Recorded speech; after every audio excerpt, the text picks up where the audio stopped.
First, I want you all to imagine an engineer, a scientist, and a programmer. Like most people, you probably pictured them all as males. This is because STEM career fields are male dominant, and women, even if they are in the field, are not popularized by the media. So, what is STEM? Well, STEM is an acronym that stands for science, technology, engineering, and math. STEM was created because people believed it was the key to innovation and creating more job opportunities. Two of these subjects we see pretty frequently, and those are math and science. For math, we're taught arithmetic and algebra, trigonometry and calculus, and for science, it's earth sciences, biology, chemistry, and physics. These classes are common to us, but what about engineering and technology?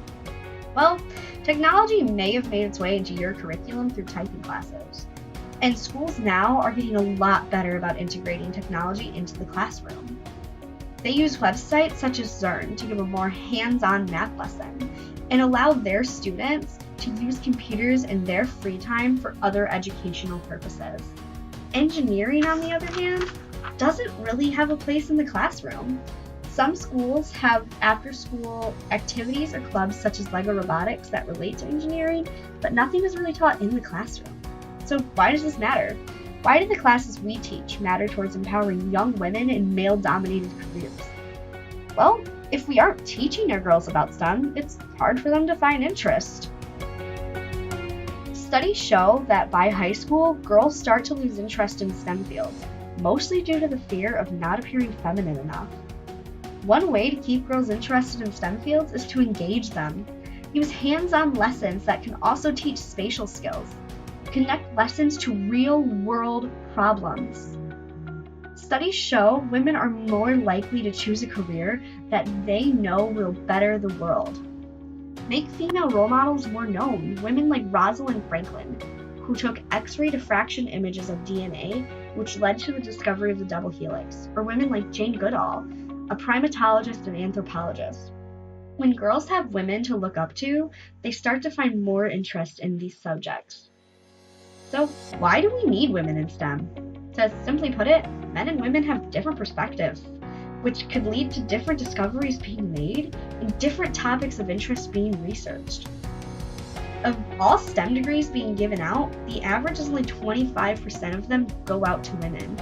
And of those 25%, only 26% of them actually have a career that uses that degree. That means not only are more men receiving degrees in STEM fields, but also more men are getting careers in STEM fields. When boys and girls are given a spatial awareness test, the boys achieve a much higher score than the girls do.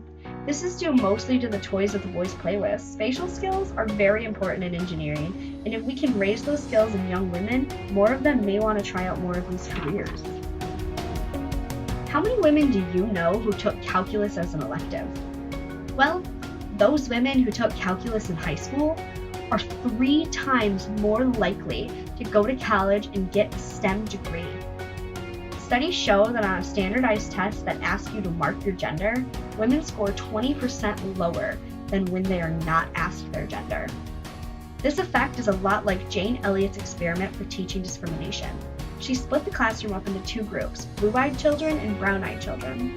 One group was given a blue collar and were told that the other group was smarter, cleaner, and nicer than them, creating a pedestal for the group without a collar. Students who wore blue collars always scored lower than they had before wearing the collars, and they scored higher after they took the collars off. This happens because, like those children wearing the collars, women often hear they are not as smart or they are not as good at some practices compared to men. When women become aware of this perception, they start to question themselves. Throughout this video, I mentioned some ways to help close this gap, including engaging our girls through hands-on lessons that relate to the real world, and showing more female role models in STEM. Encouraging girls that it's okay to like these fields and it doesn't make them any less feminine will help us close this gap and create a more diverse career path.